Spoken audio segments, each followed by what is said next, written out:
자, 오늘 말씀은 출애굽기 58번입니다. 58번. 자, 제목 같이 한번 읽어봅니다. 다 같이 시작.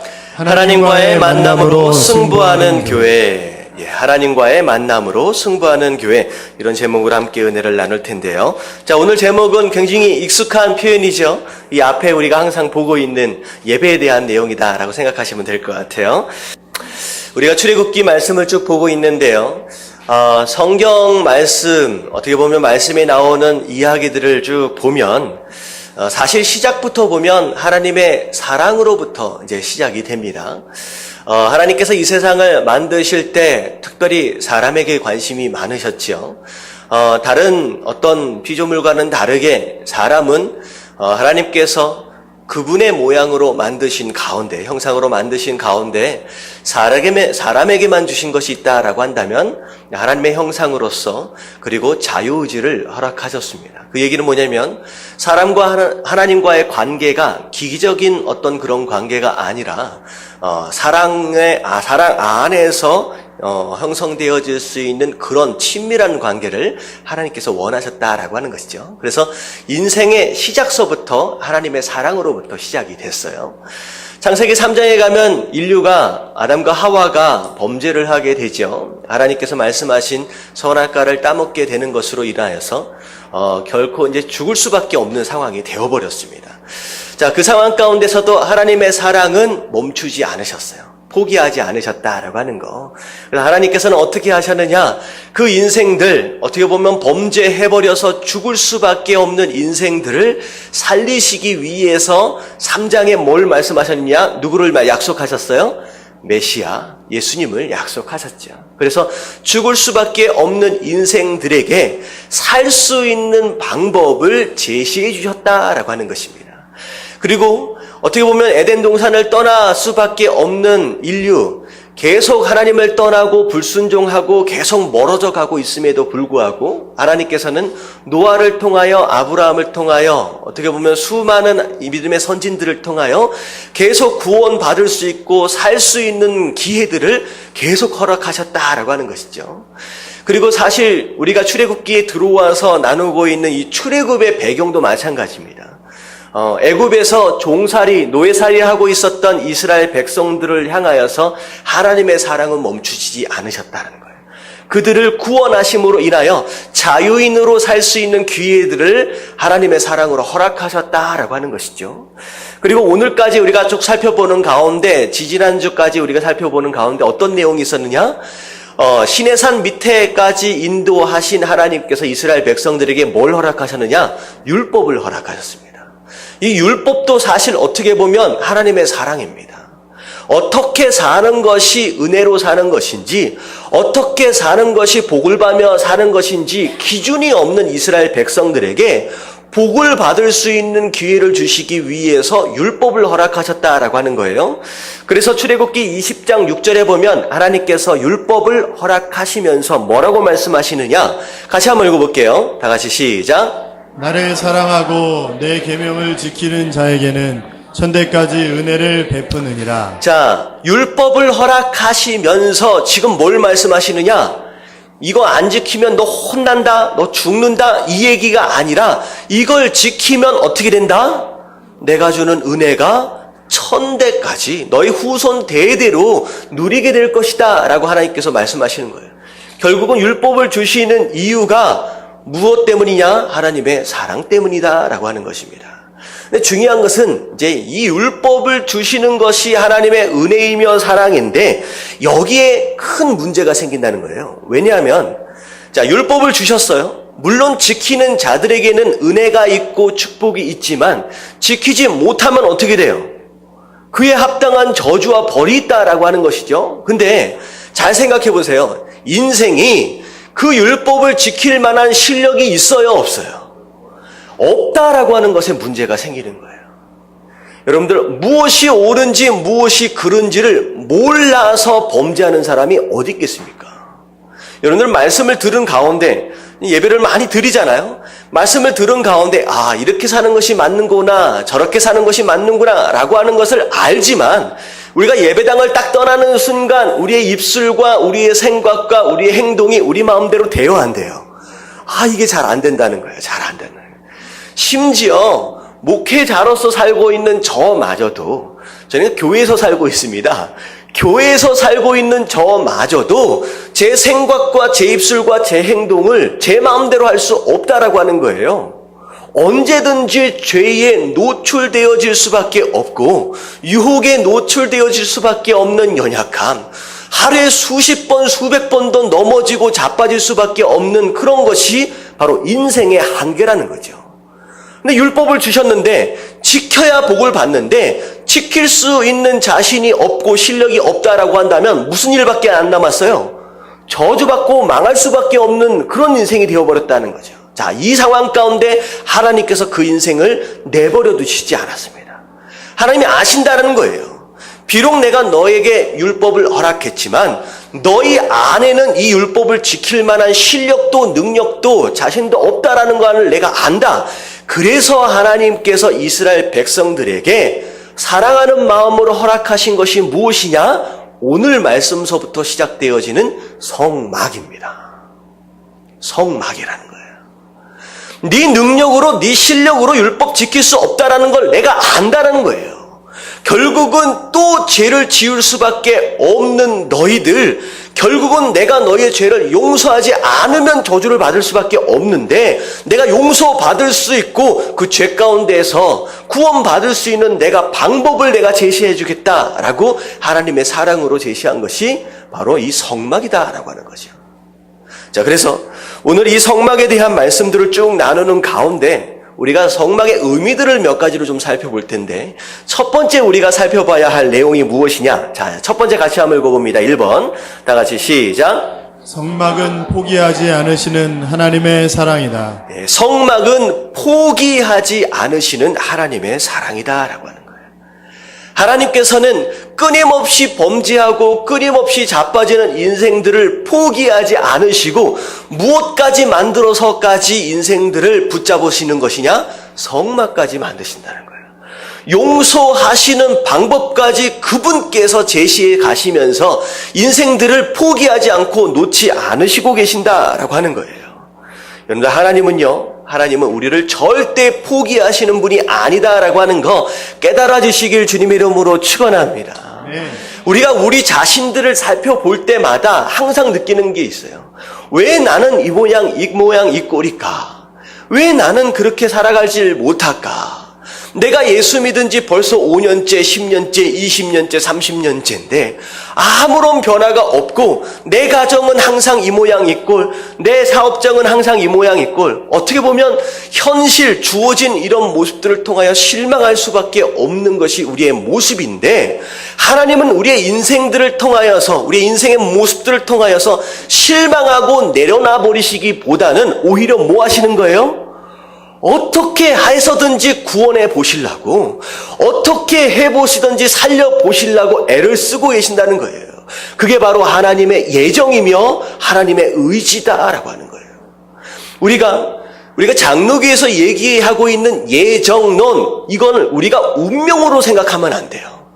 이미 우리가 구원받는 것, 우리가 구원받지 못한 게 이미 정해져 버렸다라고 하는 식으로 운명론적으로 해석하면 안 돼요. 이건 무엇이냐? 하나님의 변함없는 의지예요.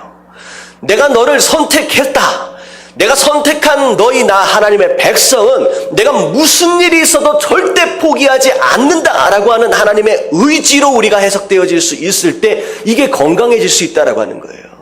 여러분, 하나님께서 여러분들의 손을 절대 놓고 계시지 않는다라고 하는 거 여러분들 깨달아지시길 주님의 이름으로 축원합니다. 내가 아무리 망가진다라고 할지라도 하나님 절대 우리를 포기하지 않으십니다.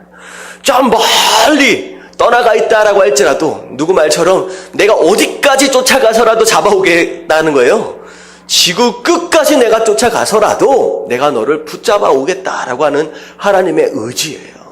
여러분들, 이게 바로 예정이고 이게 바로 하나님의 사랑이다라고 하는 거예요. 여러분, 이것을 여러분들이 꼭 잡아야 돼요. 내가 놓는다고 하나님 놔버리시는 분이 아니에요. 그래서 우리가 신앙을 얘기할 때 하나님께서 우리의 손을 잡으실 때 어떤 모양으로 잡고 계시는 것과 비슷하냐면요, 이렇게 잡고 있는 게 아니라 어떻게 잡고 계세요? 이렇게 잡고 있는 거랑 비슷해요. 내가 하나님의 손을 놓을 수 있다라고 할지라도 하나님의 손은 나를 놔요, 안 놔요? 안 놓는다라고 하는 거예요. 여러분들 포기하지 마십시오. 여러분 절대 포기하지 마시길 주님의 이름으로 축원합니다. 누가 여러분들을 포기하지 않으셨어요? 하나님이 여러분들을 포기하지 않으셨다는 거예요. 하나님이 여러분들을 포기하지 않으신데 왜 여러분들이 먼저 여러분들 스스로 포기하느냐라고 하는 거예요. 하나님 여러분들을 포기하지 않으십니다. 끝까지 여러분들을 마지막 날 그때까지 여러분들 하나님 백성으로 끌고 가시겠다라고 말씀하시는 거예요. 한번 보세요. 광야의 모든 과정들을 통하여서 혹시나 길을 잃을까 봐서 뭘 주세요? 불기둥과 구름기둥 주시고, 광야 가운데 혹시나 목마를까 바위를 통하여 깨시면서 거기서 물을 내시는 거예요. 여러분들 여기서 얘기하고 있는 깨어진 바위는 누굴 의미하느냐? 예수 그리스도를 의미합니다. 우리 인생 가운데 끊임없이 찾아오는 갈증들을 해결해 주시기 위해서 바위 스스로 어떻게 하셨어요? 깨어지셨어요. 예수님 스스로 깨어지심으로 인하여 우리의 인생의 갈증을 채워주시겠다고 말씀하시는 거예요. 그 광야에서 만나와 메추라기로 먹이시는 분이 하나님이십니다. 언제 떠나야 할지, 언제 머물러야 할지를 여러분들 눈에 보이도록 가르쳐 주시는 분이 하나님이시다라고 하는 거예요. 결과적으로 이스라엘 백성들 끊임없이 광야에서 하나님을 거부하고 불신하고 원망하고 불평하고 있음에도 불구하고 결국은 이스라엘 백성들 어디에 들어가게 됩니까? 가나안 땅에 들어가. 여러분, 하나님께서 여러분들 인생 가운데 약속하신 가나안이 있어요. 하나님은 반드시 여러분들을 가나안 땅 안으로 인도해 가시는 분이신 줄로 믿습니다. 그 인도하심을 놓지 마십시오. 하나님 여러분들을 포기하지 않으신다라고 하는 거예요. 지금 여기서 오늘 말씀, 사실 오늘부터 배우게 될 이 성막은 하나님의 용서하심에 대한 의지입니다. 네가 무슨 죄를 지었다라고 할지라도 내게만 나아올 수 있다라고 한다면, 이 성막으로만 나아올 수 있다라고 한다면 내가 어떤 죄라도 뭐 하시겠다는 거예요? 용서하시겠다라고 하시는 하나님의 의지라는 거예요. 이 성막인 바로 하나님의 용서이며 하나님의 끝없는 사랑입니다. 사실은 구약에서의 이 성막은 어떻게 보면 신약으로 넘어와서는 곧 무엇을 의미하느냐? 예수 그리스도를 의미합니다. 우리의 인생, 용서받지 못한, 어떻게 보면 죽을 수밖에 없었던 우리의 인생을 누구를 통하여서 용서하시겠다는 것이냐? 예수 그리스도를 통하여 용서하시겠다라고 하는 거예요. 그래서 우리가 성막에 대해서 자세히 살펴보면서 성막의 어떤 부분이 예수님을 상징하고 있는지를 계속 여러분들에게 말씀을 전해드릴 거예요. 그래서 다음 주부터는 조금 공부하는 내용들이 많습니다. 그런데 중요한 건 뭐냐면 이 성막 안에서 우리가 지금 믿고 있고 우리가 붙들고 있는 예수 그리스도를 발견하는 것이 가장 중요하다라고 하는 거. 여러분들 깨달아지시길 주님의 이름으로 축원합니다. 자, 그래서 로마서 5장 8절 말씀에 자 이렇게 정리를 하고 있어요. 같이 한번 읽어봅니다. 시작. 우리가 아직 죄인 되었을 때에 그리스도께서 우리를 위하여 죽으심으로 하나님께서 우리에 대한 자기의 사랑을 확증하셨느니라. 예, 예수 그리스도의 죽으심으로 하나님의 사랑을 확실히 증명해 주셨다. 결국은 이 성막을 통하여 예수 그리스도가 누구냐라고 하는 것들을 우리가 조금 더 깊이 알아갈 필요가 있다라고 하는 거. 자, 그래서 첫 번째는 무엇이냐? 하나님은 우리를 포기하신다, 포기하지 않으신다. 포기하지 않으신다라고 하는 걸 믿고 여러분들 절대 여러분들 스스로 포기하지 마시길 주님의 이름으로 축원합니다. 아멘. 자, 두 번째 같이 함께 읽겠습니다. 시작. 성막은 하나님과의 친밀한 만남이다. 자, 성막은 하나님과의 친밀한 만남이다라는 것인데요. 자, 성막에 또 다른 이름이 있어요. 자, 이걸 뭐라고 얘기하느냐? 회막이라고 합니다. 회막. 다시 말하면 회막은 만나는 장소 이런 뜻이에요. 회막, 만나는 장소. 자, 그래서 레위기 1장 1절에 보면 하나님께서 모세를 만나실 때마다 자, 성막이 지어지기 전까지만 해도 모세는 하나님과 더불어 어디서 만나느냐? 시내산에서 만났어요. 근데 성막이 딱 지어지는 순간서부터 하나님께서는 모세를 만나실 때마다 어디로 부르시냐? 성막으로 부르십니다. 그래서 레위기 1장 1절에 보면 뭐라고 말씀하시냐? 여호와께서 회막에서 모세를 부르시고 그에게 말씀하여 이르시되, 다시 말하면 회막은 하나님과의 만남이다라는 것입니다. 자, 이 얘기는 뭐냐면 하나님의 사랑과 용서하심은 반드시 무엇을 통하여서만 가능하다? 하나님과의 만남을 통하여서만 가능하다는 거예요. 하나님과의 만남을 통하여서만 그 사랑과 용서가 이루어질 수 있다라는 거죠. 자, 많은 사람들이 이 부분에 동감을 하실 겁니다. 인생은 만남으로 이루어진다라는 말. 자, 수많은 만남들로 이루어지는 것이 우리의 인생입니다. 태어나자마자 가장 먼저 만나는 사람이 누구예요? 가장 먼저 만나는 사람이 부모님일 것 같지만 사실은 산부인과 의사입니다. 딱 나오자마자 누구 얼굴 거쳐봐요? 딱 걷어나온, 이렇게 잡아주는 이 산부인과 의사 얼굴을 보게 되죠. 처음 산부인과 의사 얼굴을 시작해서 부모님과의 얼굴을 마주치면서 수많은 만남들로 시작되는 것이 인생이다라고 하는 거예요. 자, 내가 딱 태어났는데 우리 부모님이 알코올 중독자고 마약 중독자예요. 그럼 내가 행복해질 수 있어요, 없어요? 쉽지 않다는 거죠. 어떻게 보면 수많은 만남들로 구성되어 있는 인생, 내가 누굴 만나느냐에 따라서 내 인생이 좌우된다는 거예요. 내가 어떤 부모를 만나느냐에 따라서 우리 인생이 굉장히 달라질 수 있습니다. 생각해보세요. 저 같은 경우에는 제가 딱 태어났더니 우리 아버지, 우리 어머니가 어떤 분이셨느냐? 목사님이시고 사모님이셨어요. 저에게는 예수를 믿지 않을 수 있는 기회가 없었던 것 같아요. 정말로 하나님의 은혜인 것 같아요. 어떻게 보면 여러분 모태신앙이신 분들은 감사하시길 주님의 이름으로 축원합니다. 선택의 여지가 없이 그냥 하나님을 만나게 됐고 형 예수 그리스도를 영접하게 됐어요. 얼마나 감사한 것 같아요. 근데 내가 딱 태어났더니 우리 아버지 어머니가 이슬람권 사람이에요. 여러분들 하나님 만나기 쉬워요, 어려워요? 이거 엄청 어려워지는 거예요. 여러분들 목숨을 걸고 만나야 됩니다. 그렇게 된다면 가정에서 추방당할 것을 각오하고 만나야 되는 거예요. 여러분들 굉장히 쉽지 않습니다. 어떤 부모를 만나느냐에 따라서 완전히 내 인생이 바뀌어요. 그리고 우리가 인생을 살면서 수많은 만남들이 있어요. 어떤 선생님을 만날 것이냐, 어떤 친구를 만날 것이냐, 어떤 목회자, 어떤 목사를 만날 것이냐, 어떤 교회를 만날 것이냐, 동업을 하고 사업을 한다라고 할지라도 어떤 회사 사장을 만날 것이냐, 어떤 동업자를 만날 것이냐, 얼마나 중요한지 몰라요. 누굴 만나느냐에 따라서 내 인생이 망할 수도 있고 오히려 내 인생이 잘 될 수도 있어요. 그 중에 가장 중요한 만남이라고 생각할 수 있는 것이 무엇이냐? 부부가의 만남이죠. 내가 어떤 남편, 어떤 아내를 만나느냐라고 하는 것이 굉장히 중요합니다. 자, 이 얘기를 딱 하니까 속으로 내가 좀 더 잘 만났어야 하는데 이런 생각을 하는 사람이 있어요. 제가 지금 그 얘기를 하는 게 아닙니다. 여러분 누가 선택했어요? 여러분들이 선택하신 거잖아요.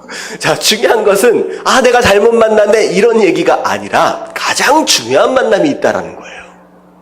아무리 좋은 만남들 가운데 산다라고 할지라도 내가 하나님과의 만남이 없으면, 내 인생에 하나님과의 만남이 없으면 어떻게 될 수 있어요? 우리는 망하는 거예요.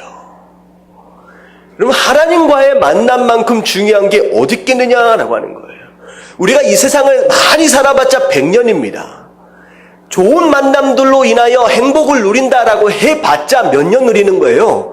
100년 이상 누릴 수 없어요. 하지만 하나님과의 만남은 몇 년이에요? 몇 년을 좌우하는 거예요?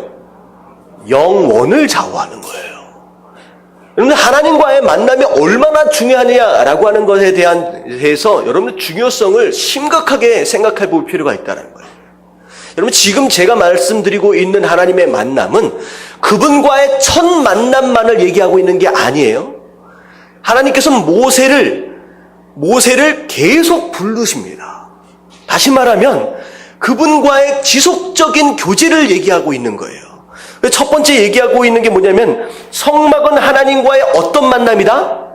친밀한 만남이라는 거예요. 친밀한 만남이라는 거예요. 하나님을 어떻게 만나는 사람이 있느냐? 가끔 한 번씩 뵙는 사람이 있어요. 딱 예배에 딱 들어올 때마다 너무 낯설어.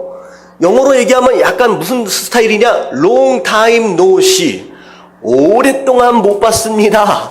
진짜 오래간만입니다. 라고 하는 그런 만남들을 갖고 있는 사람이 있어요. 여러분, 이건 친밀한 만남이 아니죠. 근데 하나님께서는 우리와 교제하시는 가운데 어떤 만남을 기대하고 계시냐? 어떤 만남? 좀 더 깊이 있는 친밀한 만남이에요. 좀 더 가깝게, 좀 더 가깝게, 좀 더 가깝게. 그래서 하나님께서는 모세를 부르십니다. 계속 회막으로 불러 가시는 거예요. 그것을 통하여 내가 너와 만나자, 내가 너와 대화하자, 내 마음과 네 마음이 함께 공감되어질 수 있도록 자주 만나자라고 하나님께서 말씀하시는 거예요. 여러분들, 하나님께서는 여러분들을 만나시길 원하십니다. 예수님은 뭐라고까지 말씀하시느냐? 우리 인생들을 향하여서 마태복음 11장 28절 같이 한번 읽어볼게요. 시작. 수고하고 무거운 짐진 자들아 다 내게로 오라. 내가 너희를 쉬게 하리라. 인생들을 향하여 수고하고 무거운 짐진 자들아. 예수님 뭐라고 말씀하시냐? 너희들이 지금 뭐 때문에 수고하고 뭐 때문에 짐을 지고 가고 있는지 예수님이 안다는 거예요. 네가 얼마나 수고하고 있는지 예수님이 아신다라고 하는 거예요. 그걸 지금 해결해 주시기 위해서 어떻게 하라? 다 내게로 오자. 나를 좀 만나자라고 하는 거예요. 여러분들, 지금 여러분들이 들기에도 버거운 그런 수고스러움과 그런 무거운 짐들, 제가 말씀드렸죠. 여기서 얘기하고 있는 무거운 짐은 뭐라고 말씀드렸어요? 이게 뭐라고 말씀드리냐? 무거운 짐은 염려라고 말씀을 드렸습니다. 우리 인생이 지고 가고 있는 가장 무거운 짐은 염려입니다. 끊임없이 염려 가운데, 불안한 가운데 살고 있다라고 한다면 여러분, 반드시 누굴 만나야 하느냐? 예수님을 만나라는 거야. 내게로 나와라. 나랑 만나자. 네가 지고 가고 있는 그 짐, 네가 지금 지고 가고 있는 그 수고로움을 내가 해결해 줄게. 반드시 뭐 해야만 해결되어질 수 있어요? 나를 만나야만 해결되어질 수 있다는 거예요. 나에게 와라라고 말씀하시는 거예요. 다 내게로 오라. 내가 너희를 쉬게 하리라. 그런데 하나님은 이 만남을 통하여 수많은 것들을 약속하고 계십니다. 내게로 와라. 내가 은혜를 줄게. 내게로 와라. 내가 복을 줄게.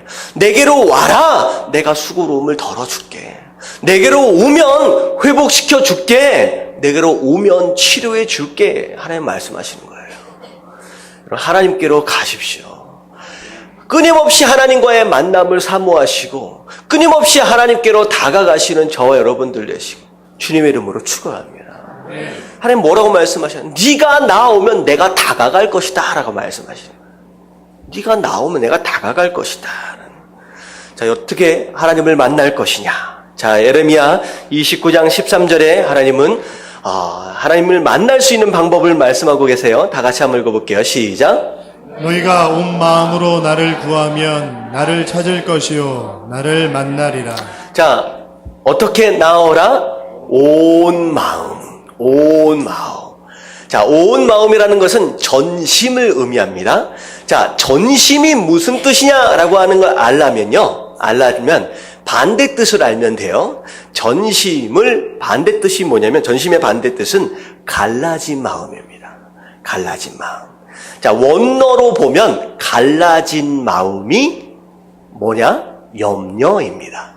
그러니까 내가 근심과 걱정과 염려, 이게 원어로 보면 갈라진 마음이다라는 뜻이에요.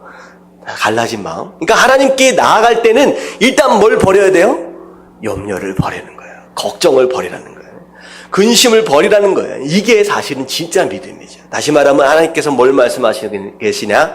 믿음으로 나오면, 그리고 나를 구하면 너희가 나를 찾을 것이고, 그리고 내가 너를 만날 것이다 라고 말씀하시는 거예요.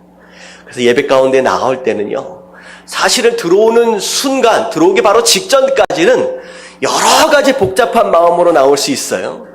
이제 예배를 오고 있는 과정 가운데 수많은 일들이 생길 수 있잖아요. 자, 운전하고 오는 가운데 옆에 있는 사람하고 한바탕 싸울 수도 있고, 또 집에서 한바탕 무슨 일이 벌어질 수도 있고, 여러 가지 일들이 있을 수 있어요. 그리고 일주일 내내 근심과 걱정 가운데서 정말로 질퍽거리며 살고 있었을 수도 있습니다. 중요한 건 뭐냐면, 예배에 들어오는 순간만큼은 빨리 뭐 해라? 그 모든 것들을 내려놔라는 거예요. 네가 가지고 있는 모든 근심과 걱정과 염려와 그 어수선한 모든 것들을 내려놔라. 그리고 이 시간만큼은 어떻게 하라? 누구에게 집중하라는 거예요? 내 온 마음을 다하여 하나님께만 집중하라는 거예요. 그러면 네가 반드시 나를 찾게 될 것이고 여기서 나를 만나게 될 것이다 라고 말씀합니다. 그러면 예배 장소가 그런 장소가 되시길 주님의 이름으로 축원합니다. 예배까지 나왔는데 내 근심과 걱정 때문에 여기까지 나와가지고 예수님, 하나님을 못 만나고 찾지 못하고 두리번거리다가 간다라고 한다면 정말로 안타까움이 어디 있겠습니까? 사실 우리 교인들은요, 가까운 데 계시는 분들이 별로 없어요. 이 근처에 사시는 분이요, 제가 지금 보기에 한 서너 분밖에 없습니다. 거의 최소한 우리 광탄은 여기서 1시간 거리예요. 인천은 한 1시간 좀 넘나요? 1시간 거리 되나요? 광명시, 인천 엄청 멀리서 와요. 솔직히 운전하고 오면서 버스 타고 오시는 분들 운전하고 오시면서 가스값, 기름값이 얼마나 아깝습니까?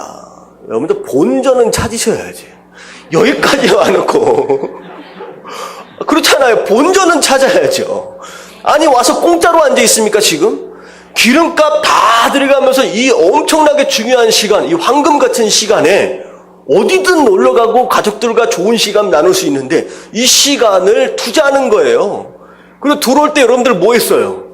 예물까지 드렸어요. 여러분들 본전을 찾으시길 주님의 이름으로 축원합니다. 여기까지 왔는데 그냥 못 만나고 갔고, 여러분들 제 얘기 들으려고 오신 게 아니에요. 무슨 얘기인지 아시겠어요? 제가 공부를 많이 해서 제가 지혜가 엄청 좋아가지고 제가 얘기하는 게 엄청나게 귀해가지고 여러분들 이 얘기는요 어디서든 다 들을 수 있습니다. 안 그래요? 인터넷 한번 들어가 보세요. 저보다 훨씬 더 말씀 잘 전하시는 분 깔렸습니다. 더 많아요. 중요한 건 여러분들이 예배 가운데 나와서 제 이야기를 들으려는 게 아니라 제가 전하는 이 하나님의 말씀을 통하여 누굴 만나기 위한 것이다? 하나님을 만나기 위한 것이에요. 말씀 안에서 하나님을 찾으십시오. 이 말씀 가운데 지금 나에게 뭘 말씀하고 계시는 것일까? 지금 근심과 걱정에 대해서 얘기할 때 그런가 보다 하지 마시고, 내가 지금 내 마음 가운데 아직도 붙들고 있는 그 근심이 뭔지를 빨리 찾아서 버려야 되는 순간이에요. 여러분, 이래야 하나님을 만날 수 있다는 거예요. 예배는요 역사가 이루어지는 장소입니다.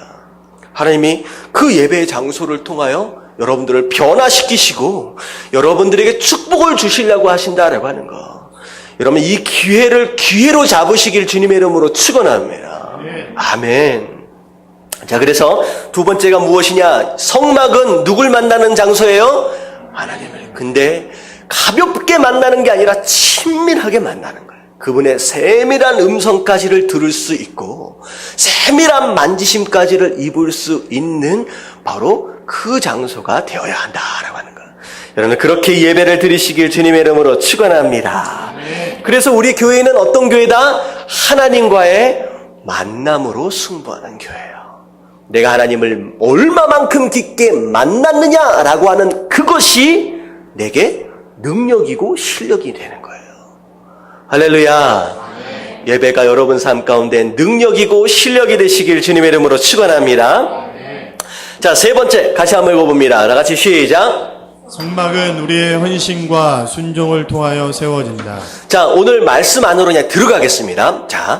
자, 성막이 어떻게 세워지는가라고 하는 것이 오늘 말씀서부터 이제 시작되어지는데, 자, 성막은 신약 시대로 넘어오면 예수 그리스도를 의미하지만 예수 그리스도가 부활하시고 승천한 이후로 이 성막은 곧 무엇을 의미하느냐? 교회를 의미합니다. 예수 그리스도의 몸된 교회를 의미하는 거예요. 자, 이 교회는 유형적인 의미로는 이 건물을 얘기할 수도 있지만 사실 본질적으로 얘기한다면 성도들의 모임, 바로 여러분들이 교회입니다. 자, 예담 교회가 어떻게 세워져 가야 하느냐라고 하는 걸 사실은 이 성막을 통하여 여러분들 상징적으로 하나님께서는 보여주고 계시는 거예요. 우리가 지금 세워가길 원하는 이 예담교회, 이 교회가 어떤 모습이어야 하느냐라고 하는 것을 지금 성막을 통하여 보여주고 계신다라고 하는 거예요. 자, 그랬을 때 첫 번째 성막은 우리의 뭘 통해서? 헌신을 통하여 세워집니다. 헌신을 통하여. 자, 오늘 말씀 1절에 보면 성막을 세우기 위해서 하나님께서 모세에게 뭐라고 말씀하시냐? 이스라엘 자손에게 명령하여 내게 뭘 가지고 오라? 예물을 가지고 오라 하고, 기쁜 마음으로 내는 자가 내게 바치는 모든 것을 너희는 받을지니라. 다시 말하면 하나님께서 이스라엘 백성들에게 뭘 요구하셨어요? 예물을 요구하셨어요. 자, 이 얘기를 하니까 또 헌금 많이 하라는 얘기인가 보다 생각할 수 있을 것 같아요. 근데 그 얘기가 아닙니다. 뭐 하는 마음으로 내는 자? 기쁜 마음으로. 기쁜 마음으로. 하나님께 이러잖아요. 나를 용서하시겠다라고 하는 하나님의 의지, 내가 살 수 있는 방법을 너에게 주겠다라고 했을 때 너무 기쁜 거예요. 할렐루야, 나를 살려주시려고 하시는군요. 그 마음으로 하나님께 예물을 가지고 나가는 거예요. 근데 그 성도들의 조금씩 걷어들여지는 그 예물들을 통하여, 심지어 뭐까지를 걷고 계시느냐? 막 금이나 은이나 보석뿐만 아니라 뭘 걷어 계세요? 그들이 가지고 있는 실까지도 걷어 가시는 거예요. 홍색, 자색, 여러 가지 색깔 있는 실들까지를 가지고 오라라고 말씀하시는 거예요. 우리의 교회는 반드시 여러분들의 헌신, 드려지는 것으로 인하여서 세워져야 건강한 교회가 되어질 수 있습니다. 이게 왜 그러냐면, 제가 필리핀 선교사 분들하고 좀 같이 이야기를 나누다가 그런 얘기를 들은 적이 있어요. 필리핀에서는 이제 사실은 필리핀으로 선교를 가면 안 돼요. 왜냐하면 이미 선교가 되어진 장소로서 선교사가 빠져나와야 할 장소가 필리핀입니다. 그럼 누군가가 자꾸 필리핀으로 선교를 간다라고 한다면 여러분 절대 가지 못하도록 막으십시오. 그쪽에서는 제발 한국 선교사가 나가줬으면 하는 그런 분위기예요. 이미 거기 현지 사역자들이 다 세워졌어요. 거기 현지에 있는 현지인들을 중심으로 한 교단까지가 다 세워졌습니다. 이제는 선교사들이 나와서 그들 스스로 자립하고 자스스로 세워질 수 있도록 돕는 게 중요한 거예요. 근데 이제 중요한 게 뭐냐면 이 선교사들이 이제 사역을 하는데 교인들이 교회에 와서 청소를 해요. 이제 이것저것. 우리 예배 드리기 전에 우리 집사님들이 이제 청소도 하시고 도우시는데 이 청소를 하시는데 청소를 끝나고 나면 뭘 요구하느냐? 일당을 달라고 합니다. 교회 봉사하고. 우리 교회는 안 그래요. 우리 집사님들 저 청소하고 저한테 돈 달라는 분 한 분도 안 계셔. 일당을 달래. 내가 1시간 일했으니까 청소 아니라고 1시간 일했으니까 일당을 달래. 왜 이런 일이 생기느냐? 필리핀에 있는 대부분의 교회들은 그들의 헌신으로 지어지지 않았습니다. 누구의 자본으로 지어졌느냐? 한국의 자본으로 지어졌어요. 굉장히 세워지는 데 있어서는 빠르고 쉬웠지요. 선교사들이 딱 들어가서 뭐가 필요해요? 예배 장소가 필요해. 그러면 한국에서 그냥 1,000만 원, 2,000만 원 딱 보내면 거뜬히 그냥 세우는 거예요.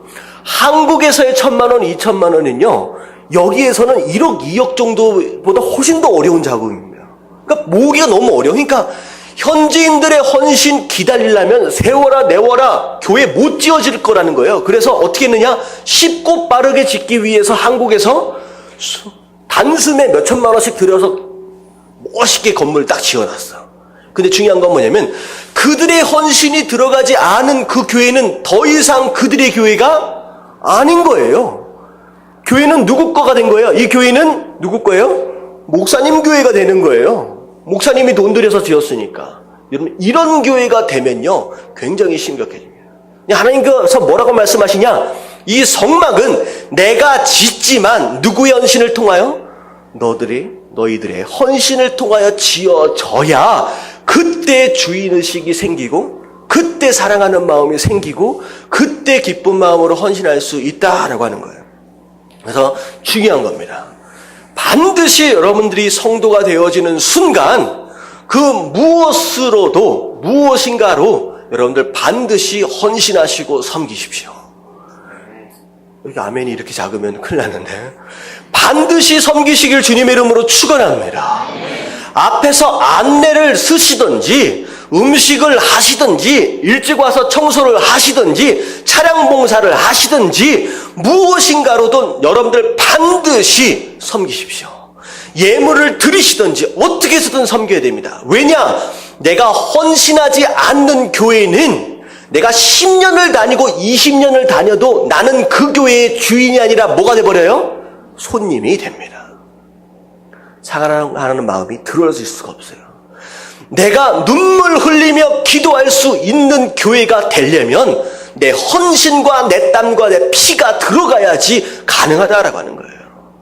예수님께서 이 교회를, 이 몸된 교회를 어떤 가치와 맞바꾸셨느냐? 그분의 피로 맞바꾸셨어요. 피로 세우신 교회. 그래서 예수 그리스도는 이 교회를 얼마만큼 사랑하시느냐? 목숨보다 더 사랑하시는 거예요. 여러분들이 투자한 것만큼 사랑하는 마음이 올라옵니다. 교회는 그렇게 세워져야 하는 거예요. 남들 헌신하는 것들을 팔짱 끼고 지켜보는 손님으로 남지 마시고 여러분들 땀을 들이시고 여러분들이 예물 드리시고 여러분들 헌신을 쏟는 것으로 말미암아 이 교회가 여러분들의 교회가 될 수 있도록 하시게 되기를 주님의 이름으로 축원합니다. 그래야 여러분들이 뿌리를 내려요. 뿌리를 내려요.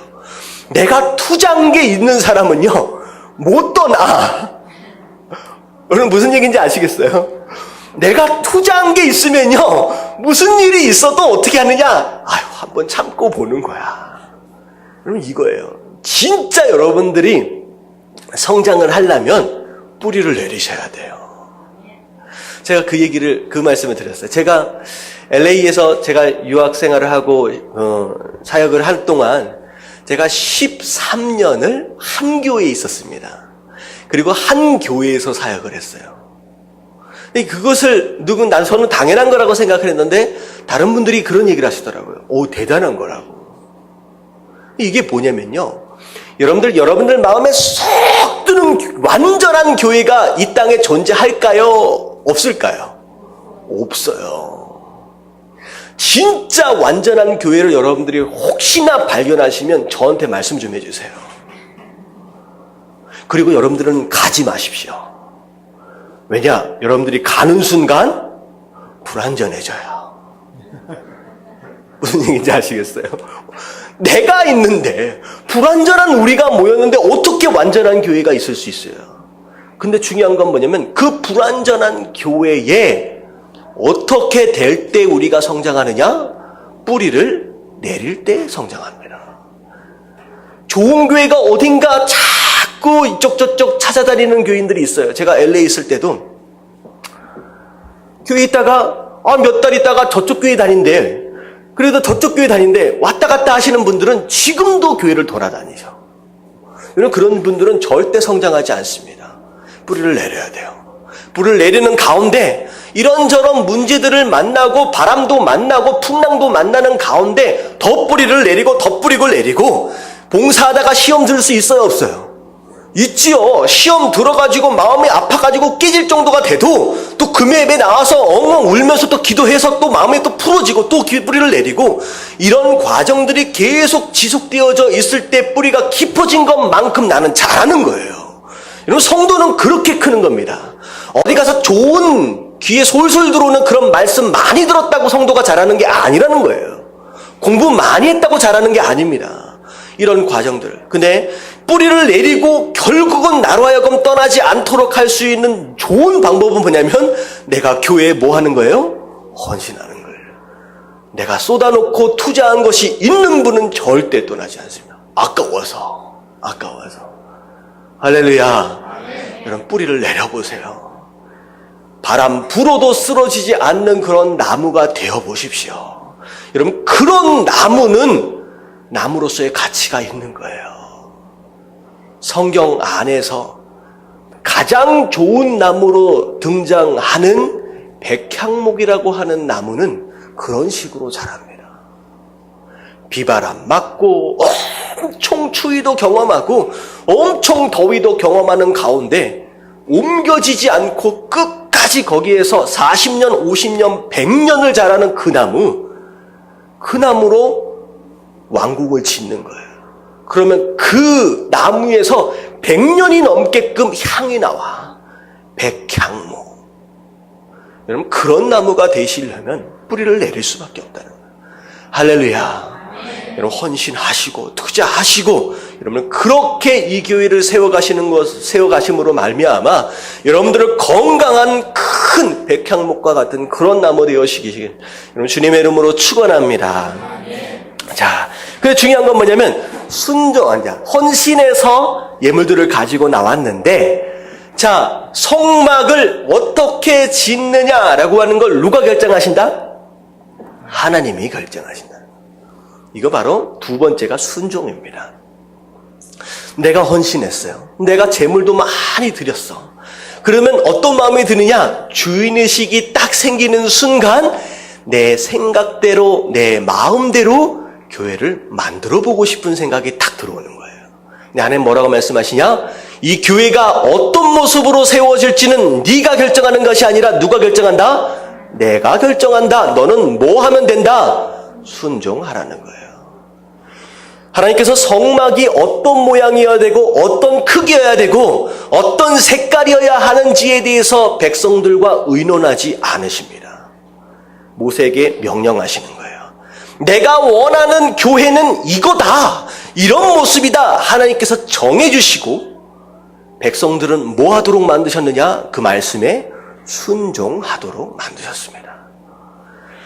교회는요, 순종을 배우는 장소예요. 내 마음대로, 내 생각대로 이렇게 지어지면 좋겠다, 이렇게 세워지면 좋겠다, 내 생각을 반영하는 장소가 아니라 말씀을 통하여 하나님께서 명령하신 그것이 무엇이냐라고 하는 것을 보고 그것 그대로 이루어지고 세워질 수 있도록 순종하는 것이 바로 교회의 참 모습이라는 거예요. 그래서 교회는 머리 대신 예수 그리스도 말씀에 순종하는 것을 훈련하고 배우는 곳입니다. 그래서 사도행전 7장 38절에 보면 광야를 뭐라고 표현하고 계시냐? 광야교회라고 표현하고 있습니다. 다시 말하면 광야의 이 모든 과정은 바로 성도로서 교회 생활을 하고 있는 우리가 경험해야 할 그 과정이다라고 하는 거예요. 이게 지금 여러분들이 지금 광야의 과정을 걸어가고 있는 겁니다. 여러분 이 과정을 통하여 여러분들이 훈련하고 익혀야 할 것은 무엇뿐이냐? 순종이다라는 거죠. 순종이라는 거예요. 보여주시는 것을 그대로 순종하고 그대로 따라갈 줄 알고 언제 멈춰야 할지 언제 가야 할지도 하나님께서 결정하시고 성막 또한 어떻게 만들어야 될지도 하나님이 결정하시고 순종하기를 원하시는 모습이다라는 거죠. 근데 사람은 순종하는 걸 좋아할까요? 싫어할까요? 싫어하죠. 일단은 사람은 순종하는 걸 싫어해요. 근데 학창시절 때 이런 얘기 있죠. 공부를 하려고 했는데 엄마가 공부해라 라고 하면 조금 전까지만 해도 하려고 했던 그 마음이 어떻게 돼요? 하기 싫어지는 거야. 근데 분명히 조금 있다가 청소하려고 그랬는데 야 청소 좀 해라 라고 하면 어떤 마음이 들어요? 청소하기 싫어져. 사람은 내 마음대로 하고 싶어요. 내가 원하는 때 하고 싶고 내가 스스로 하고 싶어 해요. 근데 성도는요, 내 마음대로를 포기한 사람이 성도입니다. 이걸 잘 알아야 돼요. 교회 봉사하는 것도 마찬가지예요. 오늘 이따가 꿈나무의 집을 가게 될 텐데, 이런 꿈나무의 집 가면 봉사할 게 많아요. 하지만 내 마음대로 하면 돼요, 안 돼요? 안 돼요. 안 되죠. 안 되죠. 꿈나무의 집을 가도 뭐 하는 거예요? 거기에 봉사하는 것도 뭘 배우는 거예요? 순종하는 걸 배우는 거예요. 순종하길 원하는 자들이 가는 겁니다. 내가 마음대로 내가 뭐 해야 될지 안다 이것저것 막 그게 아니라 하나님께서 허락하신 영적 권위에 순종하는 거예요. 뭐 해라 하면 뭐 할 줄 알고, 뭐 해라 하면 뭐 할 줄 알고. 교회에서 이루어지는 모든 과정들은 전부 다 순종하는 걸 배우는 겁니다. 그리고 지난부터 얘기했죠. 우리 꿈나무의 집 갈 때 차량, 딱 선두 차량이 있으면 군대처럼 쭉 따라오라고 말씀을 했잖아요. 내가 길 안다라고 해서 앞질러서 막 가버리고 그거 아니에요. 그거 봉사하면 안 됩니다. 이스라엘 백성들이 광야에 딱 나오시는 순간 하나님께서는 이스라엘 백성들에게 뭘 가르치셨느냐? 줄을 지어 걷는 것을 먼저 가르쳤습니다. 제식 훈련을 먼저 가르쳤어요. 내가 어디로 갈지를 내가 안다, 그래서 간다, 이거 아니라는 거예요. 그냥 순종하고 가는 거예요. 그래서 오늘 우리 목사님하고 같이 차를 딱 타가는데 저를 앞서가지 마시게 되길 주님의 이름으로 축원합니다. 왜 아멘은 안 해? 우리 김사님 저 앞뒤로 가면 안 돼요? 이 김사님이 택시 운전을 해가지고 운전을 너무 잘하셔. 그래갖고 쫙쫙쫙쫙 빠져서 가시더라고. 근데 한 목사님이 운전이 좀 서투르세요. 그래서 잘 못 가. 그래도 따라오는 것이 순종입니다. 할렐루야. 그래서 우리 교회는 우리가 신호 때문에 조금 지체가 되어진다라고 할지라도 어떻게 할 거냐? 마지막 우리가 들어가는 그 문 앞에서 선두 차량이 다 기다릴 거예요. 그래서 우리는 어떻게 할 거냐? 마치 군대가 점령하러 들어가는 것처럼 딱 모여가지고 한꺼번에 꿈나무의 집 안으로 다 들어갈 겁니다. 우리 교회는 그렇게 일하는 교회예요. 할렐루야. 순종하는 게 가장 중요해요. 여러분들 어떤 것을 할지라도 여러분들 내 맘대로 하고 싶다라고 한다면 자기가 자기 팔을 꽉 꼬집어주세요. 안 된다. 순종하는 이 광야에 이스라엘 백성들 몇 년 걸렸어요? 이 순종을 40년을. 여리고성 어떻게 무너뜨려요? 나중에 나오겠지만 여리고성 어떻게 무너뜨려요? 순종을 통하여. 여리고성을 칼 들고 창 들고 들어가는 게 아니라 하루에 입 다물고 한 바퀴 도를 해. 무슨 전쟁을 이렇게 해요? 말도 안 되는 전쟁이지. 이걸 6일 동안 한 바퀴씩 돌고 집에 와서 자는 거야. 그리고 마지막에 7바퀴 돈 다음에 어떻게 해요? 소리를 지르래요. 와! 그러니까 성벽이 무너져. 근데 사실 성벽이 무너지기까지만 전까지만 해도 이스라엘 백성들이 생각할 때 무슨 생각을 할까요? 이건 미친 짓이다. 근데 여리고 성은 뭘 통하여 무너지느냐? 그들의 함성이 아니라 그들의 순종을 통하여 무너집니다. 우리가 대적해야 할 상대는 세상이에요. 절대 여러분들의 힘으로 물리칠 수 없는 상대입니다. 이 세상은 반드시 무엇을 통하여서만이 무너질 수 있느냐? 여러분들의 순종이에요. 교회의 순종을 통하여 이 세상을 우리가 이길 수 있다라고 하는 거. 좀 깨달아지시고 여러분들 그렇게 순종할 수 있는 성도들 되시길 주님의 이름으로 축원합니다. 아멘.